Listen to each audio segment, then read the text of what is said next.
جی السلام علیکم ورحمۃ اللہ۔ آئیے دیکھتے ہیں اب ہم انسانی دانتوں کا نقشہ اور اس کی تعداد۔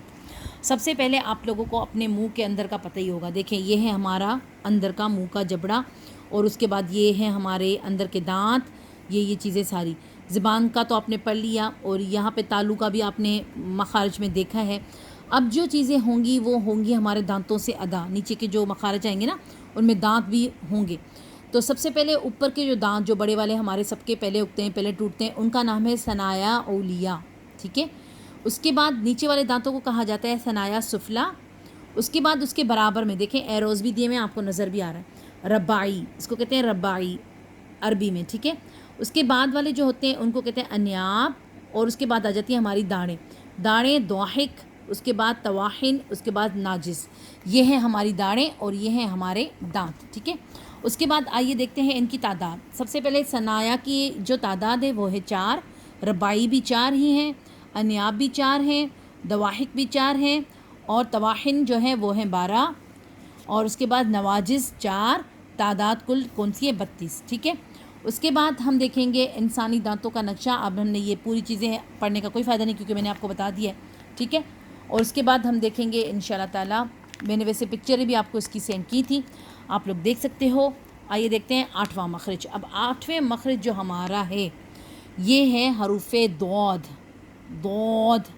اب یہ ہوتا ہے حافۃ اللسان سے۔ یہ جو مخرج ہے یہ عربوں کا کہنا ہے کہ یہ ہم سے اچھا کوئی نہیں نکال سکتا۔ جیسے کہ ہم لوگ سندھی ہیں، ہم لوگ ڈے، ہمارے یہاں ایک لفظ ہوتا ہے ڈیڈر، ٹھیک ہے، ڈے ہوتا ہے، تو ڈے آپ لوگ اگر مطلب کسی اور زبان سے ہو سندھیوں کے علاوہ تو آپ لوگ ڈے نہیں بول سکتے، کیونکہ ہمیں پتہ ہے کہ ڈے ہم لوگ ہی خالی بول سکتے ہیں کیونکہ ہم لوگ سندھی ہیں۔ آپ ڈے بولو گے تو اس کو ڈے بولو گے، ٹھیک ہے۔ اسی طرح ہی عربوں کا کہنا ہے کہ حافۃ اللسان کا جو مخرج ہے حروف ضاد، ضاد، تو زیادہ تر ضاد بولنا تھوڑا سا مشکل ہے، مطلب ان کا کہنا ہے، لیکن ہم لوگ بھی بول پاتے ہیں الحمدللہ، اللہ کا شکر، اللہ کا احسان ہے۔ ہم لوگ کوشش کرتے ہیں اس کو بولنے کی اسی طرح جیسے کہ وہ لوگ اس کو پکارتے ہیں۔ تو اس کا کیا ہے دیکھیں، یہ ہیں زبان کے موٹے کنارے جو کہ میں نے آپ کو بتائے تھے، وہ رگڑ کر اوپر کو اٹھتے ہیں، پھر دو ادا ہوتا ہے، سائیڈ میں لگتے ہیں، بالکل جو ہمارے دانت ہوتے ہیں نا ادھر جا کے یہ لگتا ہے، اس کے بعد یہ ادا ہوتا ہے۔ تو پڑھتے ہیں اس کو، جب زبان کے موٹے کنارے اوپر کی 5 داڑوں ضواحک، طواحن اور ناجس کی جڑوں سے ایک کے بعد ایک آگے کی داڑ سے لے کر پیچھے کی داڑ تک لگیں تو یہ حروف ادا ہوتا ہے۔ دیکھا آپ نے، تبھی میں نے دانتوں کا آپ کو بتایا، ضواحک، طواحن اور نواجس، ان سے لگ کر پھر یہ ضاد ادا ہوتا ہے۔ ہمیں زبان کو ادھر لے کے جانا ہوگا تب یہ مخرج جا کے ادا ہوگا، ٹھیک ہے۔ اس کے بعد ہے ہمارا 9واں مخرج طرف اللسان، زبان کے پتلے کنارے۔ اب زبان کے پتلے کنارے سے بھی 3 حروف ادا ہوتے ہیں، لام، نون اور میم۔ یہ جو ہمارے پتلے کنارے، یہ بھی پتلے کنارے، ٹھیک ہے، یہ اور یہ بیچ کا نہیں بتا رہے، سائڈوں کا بتا رہے ہیں، ٹھیک ہے۔ یہ پتلے کنارے آپ کو پتہ ہی ہے، ٹھیک ہے۔ یہاں سے ہوتا ہے یہ والا 3 حروف ادا، لام، نون اور را۔ اس کے بعد ہمارے پاس آ رہا ہے اس کا نقشہ کہ ہم کہاں پہ لگائیں گے۔ دیکھیں یہ ہے ہمارا منہ، منہ کے اندر کی زبان، منہ کے اندر کی زبان جا کے یوں مڑ جاتی ہے لام میں۔ اس کا کس طرح کا ہوتا ہے؟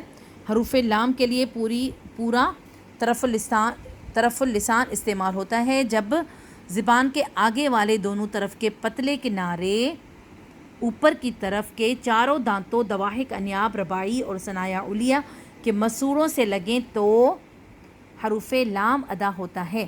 اس حروف کی ادائیگی کے لیے زبان پیچھے سے آگے کی طرف تھوڑی سی چلتی ہے اور اس حروف کی آواز پتلی ہوتی ہے۔ دیکھ لیں آپ، پکچر یہ رہی، اور میں نے آپ کو اس کا پڑھ کے بھی سنایا، لیکن ہم آپ کو ان کے ساتھ ان کی ڈیفینیشنز بھی سینڈ کر دیں گے پکچرز بنا کر، ٹھیک ہے۔ اس کے بعد آ رہا ہے ہمارا 10واں مخرج۔ 10واں مخرج جو ہمارا ہے وہ ہے زبان کے پتلے کنارے وہی، اور اس میں کیا آتا ہے؟ نون۔ اب نون جب زبان کے دونوں طرف سے پتلے کنارے سامنے کی طرف لام کے مخرج سے کم، اوپر کی طرف لام کے مخرج میں زیادہ ہے، یہاں پہ کیا ہے؟ تھوڑا سا کم ہے، طرف 3 دانتوں انیاب، رباعی اور ثنایا اولیہ کے مسوڑوں سے لگے اوپر تالو کی طرف تو ایک حروف نون ادا ہوتا ہے۔